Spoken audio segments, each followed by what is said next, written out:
Pete, can you believe where we are? We are beginning 2026 and saying goodbye to Highmark Stadium and saying thank you to that guy. Absolutely. Welcome to commUNITY. I'm Claudine Ewing. And I'm Pete Gallivan, and that's Ralph Wilson.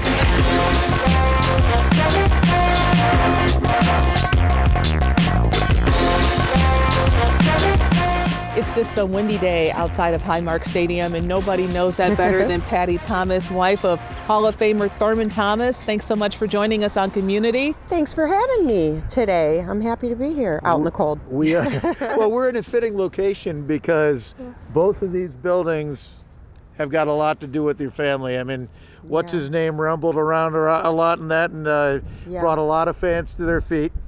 He sure did. I mean Thurman. Yeah. What's his name, you know? Yeah. I only say that because he's not here. I knew who you meant. Pound me.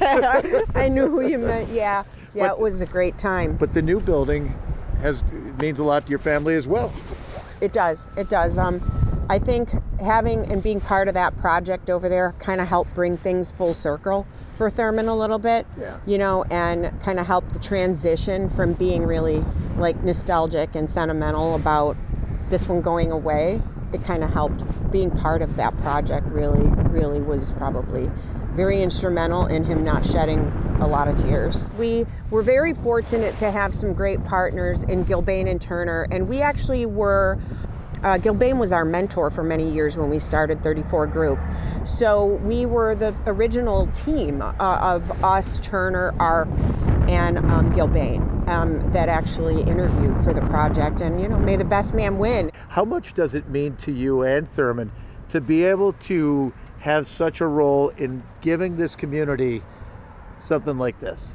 It's been a full circle moment to be part of that, but then just to see all the hard work that's been put in creating that, and people really busting their butts to get it done on time and everything else, but also the commitment of the Pagulas. You can't not, mention that. Let's talk about memories at the old stadium. I'm sure your memories go back, way back, before Thurman. They do, because I'm a Buffalo girl, so meeting Thurman at Oklahoma State and never thinking he'd be drafted to my hometown, which he was, which was crazy, and there are so many memories. I didn't think that it would get to me, and then like the night before the last game, I really started getting very sentimental and shed some tears and started a big group chat with all of the wives from over the years. The relationships that I've made personally with other wives from when Thurman played, though we were each other's support system, we still are. We didn't lose much here when Thurman played. I mean, we lost some heartbreakers on the road,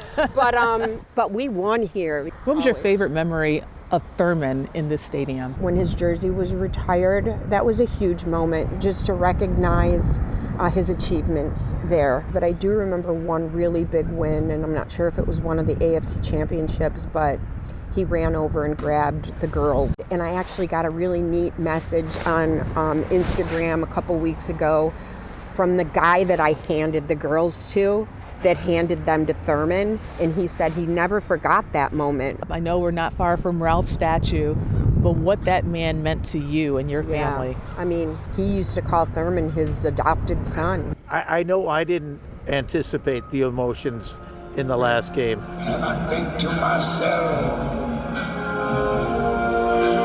what a wonderful world. That was a great song choice. Whoever was responsible for that, because I think it really did kind of set the tone leaving the stadium. So pretty in the sky, so full of faces, people going by, I see friends. When I walked in Rich Stadium, and I went, oh my gosh, this is big time right here. Me being drafted here in 1988 gave a new life for my mom, really. She was always been in Houston, always been at Oklahoma State when I was here, but coming up here for 12 years like she did, I mean, she made a lot of friends, and she used to come up here and I wouldn't even see her for a week. She'd be at somebody else's house, so yeah, I mean, these memories will never go away. There was like 80,000 people in the stands, And just to hear them when we score, and after the game, being able to come out and see all the people out in the parking lots and all the tailgate, trust me, I've heard a number of things from players that I know that played on other teams, especially like Dan Marino, when they were leaving, how many signs and how many things that they did to that bus when they were leaving. I won't go there. It was a vibe that was unmistakable. And, you always wonder which comes first, the chicken or the egg, the winning or the enthusiasm. Well, they were joined at the hip at that moment in time for those years when I was there. And I keep calling it Rich Stadium. Was just incredible. It was the #1 home field advantage of any field I played on. Let me put it that way. There's no doubt. Crowd noise, wind conditions, snow conditions, all that. One thing I'll miss the most is Sunday at 1 o'clock, but getting there like around 10 o'clock, 3 hours before a game, and realizing that these fans, these people, these Buffalonians, this is what makes their whole life. And I think when that's imploded and it's made into a parking lot, yes, you take back the games and all the good times there and the not so good. But I think one thing that stays is the passion. Like many of you, I went to games with my family, including Cousin George, a season ticket holder for 41 years, and of course with friends for snow games, even masking up, and in nice weather. But nothing compares to going to then Rich Stadium for a concert. It was at this stadium where I actually saw Michael Jackson and the Jacksons for the Victory Tour. I was a kid, but I will never, ever forget that experience. And oh, by the way, I do have receipts, not just the pictures from the concert, but the ticket stub. The price for that concert, $28. Here's photojournalist Mike Luksh. So what's my favorite memory of Rich Stadium, New Era Stadium, the Ralph, Highmark? Well, do you have an hour? He remembers Rich Stadium being built. We walked onto the construction site. Stuff all over except for security and fences. And I was able to go to the opening game against the Washington Redskins, and we saw them return the kickoff for a touchdown, the opening kickoff. And I got to go to the Monday Night Football against the Kansas City Chiefs. The signs, the hot tubs, 80,000 fans. Dave McKinley remembers seeing things you couldn't imagine happening at the stadium now. This was a night game, so the lights were on. I distinctly remember something you'd never see there today. And this was this haze of cigarette smoke like a cloud over the stadium. There's more. And I just will never forget how loud that place was, and just how huge and how big and how impressive it was to an 11 or 12-year-old boy who'd never been in a place like that before. In all of the high schools who got to play championship games on an NFL field, Cardinal O'Hara's Reggie Garner remembers well. Just to be able to just touch the same field, and then when we score, we see the fans in the crowd. Obviously, we didn't have 60,000 plus, but it was the same feeling.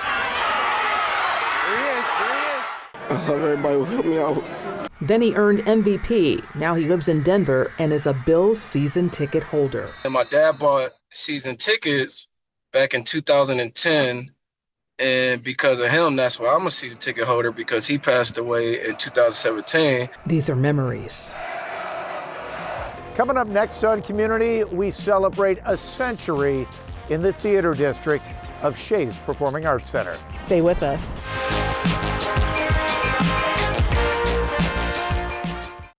January 16th marked the centennial anniversary of the grand opening of Buffalo's Wonder Theater, Shays Buffalo Theater. Expect celebrations all year. Well, as I said, this is an exciting year, not only because it's the 100th anniversary. It took 520,000 brick that were hand-laid to build Shays. It's a beautiful piece of architecture. The rugs came from Ireland. The drapery came from Vienna, Austria. Profound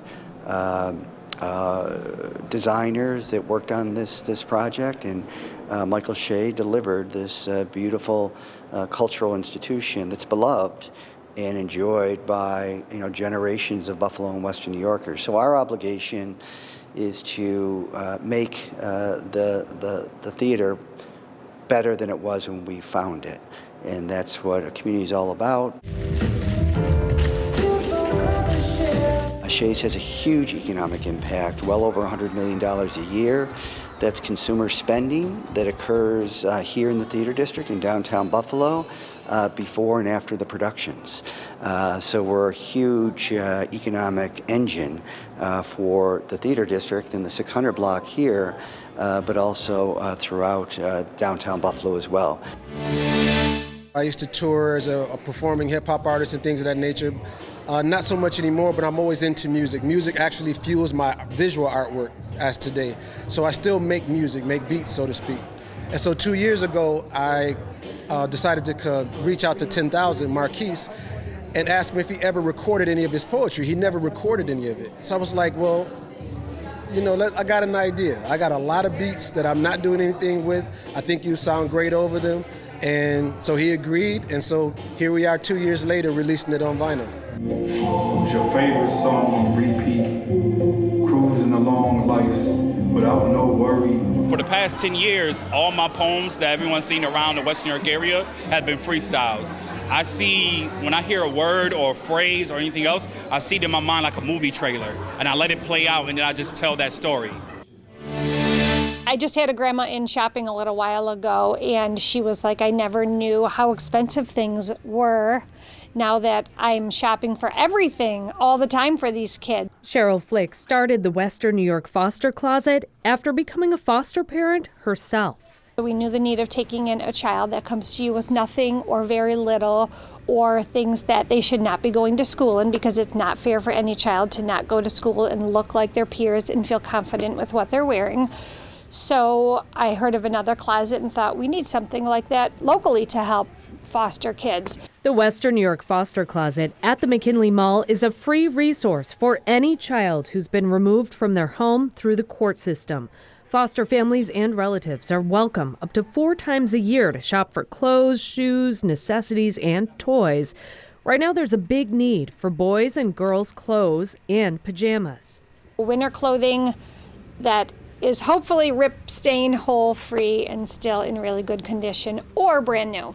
Donations come in year-round, thanks to people like Hannah Ross and the Pink Cow in Alden. We did winter gear, there's clothes donations in there, there's games, there's all kinds of, our community really goes hard for this. Not a good driver. We're open 3 to 4 times a week here at the closet, and we're always registering new families. It's just, unfortunately, that's the cycle, and that's, you know, everything with, you know, the drug epidemic going on and, you know, all kinds of mental health issues, unfortunately. But we're here as a resource to help the families that are helping these kids. The official oath happened first. It was much more intimate up in the balcony. I, Sean M. Ryan, do solemnly swear. Do solemnly swear. And as over 1,000 people filled seats inside Kleinhans Music Hall, they heard from all groups representing Buffalo. May Buffalo walk in unity, rise in hope. Baruch Atah Adonai. On behalf of my Muslim community, or all Buffalo, we congratulate him. Building a better Buffalo begins with the illumination of uncomfortable truths. During the ceremonial program, the public oath.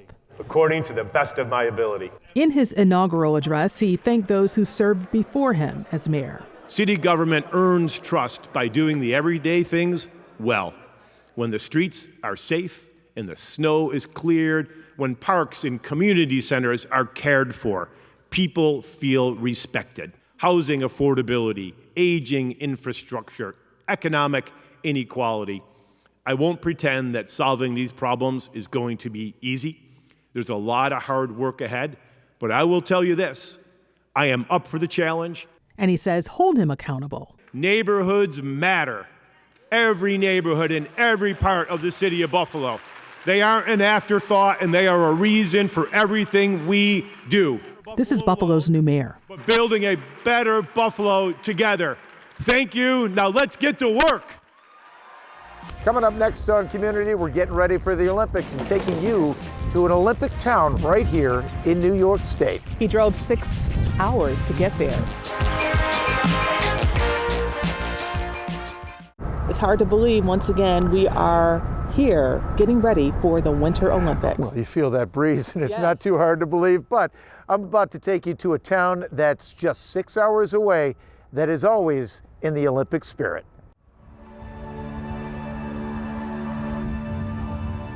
Nestled between the pines and the peaks of the Adirondacks is a quaint little village. You definitely feel the Olympic spirit. Year-round population about 2,200, but they roll out the welcome mat to more than 3 million visitors a year. It's a place where history and competition are the main attractions. I mean, it's kind of electric, just, having that feeling of being in an Olympic town with the Olympics coming up. I'm talking, of course, about the site of the 1932 and 1980 Winter Olympics, Lake Placid, New York. A traveler can come and they can take the gondola to the top of Whiteface, or they can go to the top of the ski jumps. They can do the rock climbing out at Mount Van Hovenberg or bobsled ride. So they really get to submerge themselves in the venues themselves, as well as watching these international athletes who are headed to the Olympics. Athletes like Johnny Gustafson, who represented the U.S. at the 2022 Beijing Games and who had just won the International Luge Federation's Nations Cup in Lake Placid when we interviewed him. His love affair with Lake Placid started years ago. I used to play hockey as well, so coming here with the Miracle on Ice always in the back of your mind, it's fun. And that Olympic flame is only fanned because of the continued investment in keeping these facilities viable sites of world-class competition. So starting in November, we were hosting figure skaters with Skate America. This weekend is lugers for World Cup Luge. In a couple of weeks, we'll have bobsledders here for North America Cup, and then we'll have World Cup aerials. And those are all athletes that are looking to go to the Olympic Games. It keeps us on the international stage, so we're always out there, being recognized as an international destination for high-level competition. It also keeps Lake Placid and the Adirondacks in the eyes of the travelers. And the future and former Olympians who call this region home also see the excitement grow during times of the Games. Karen Cortland Kelly was born in New Jersey, competed in the 1994 Winter Olympics, and these days she wraps herself in that Olympic spirit, living and teaching skating here. You get to inspire everyone who comes. I mean, I think that's the most special thing to me about living in Lake Placid, whether you're meeting a youngster who's never skated, and I have the honor of taking them on the ice for the first time. You had the honor of representing the United States at the Olympic Games, and then you have a duty to, carry that on. And for the athletes who grew up in this environment, the Olympic dream was always tangible. Lake Placid has sent at least one competitor to every Winter Olympics since they started in 1924, like alpine racer and two-time Olympic medalist Andrew Weybright. When you have that number of people that have locally done it and you grow up around that environment, you're like, well, yeah, this guy is totally normal. If he can do it, then I can do it. And I think it really gets in, and it's a self-perpetuating type of thing where kids see that and they look at it and say, yeah, of course this is attainable. This is just what people from my town do. And you can tour all of that pride and history in the newly renovated Olympic Museum, celebrating the firsts that happened here, like the first indoor Olympic hockey game and the first time a podium was ever used in the Games. And also remember the greats that brought the magic to these mountains. I hope people understand Lake Placid's Olympic legacy and the story that has happened here and how it's continuing to happen.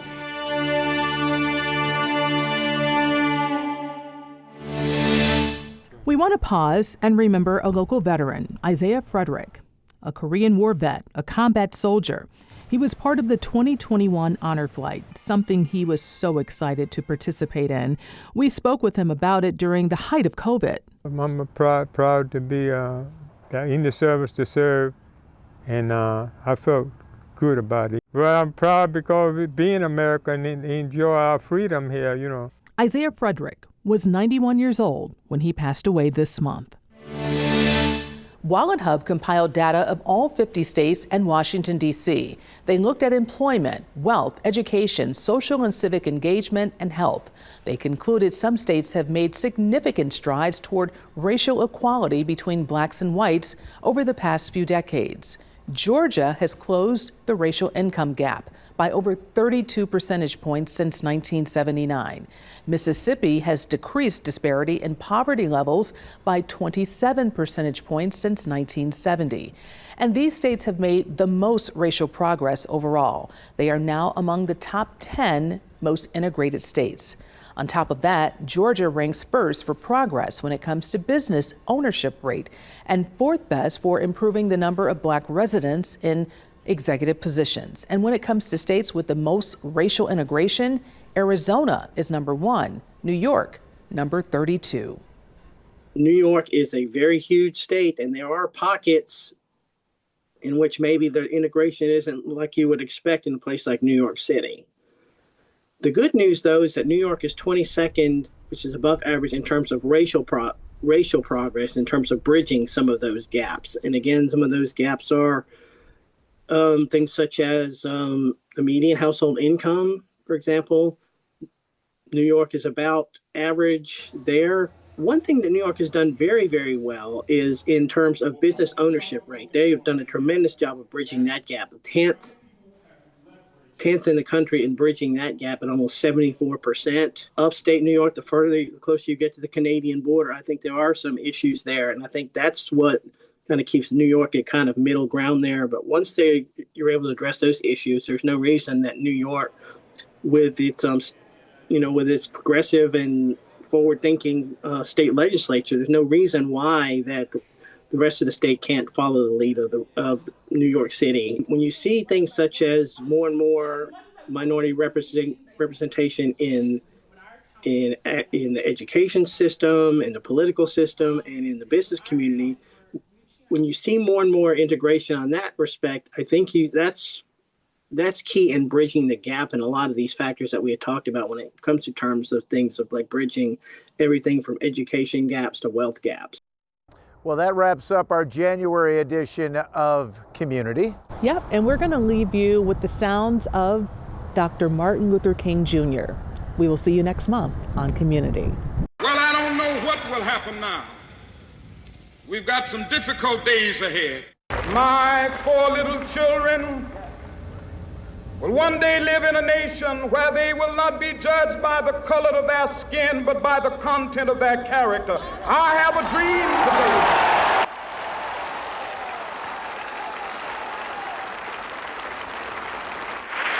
Like anybody, I would like to live a long life. I may not get there with you, but I want you to know tonight that we as a people will get to the promised land.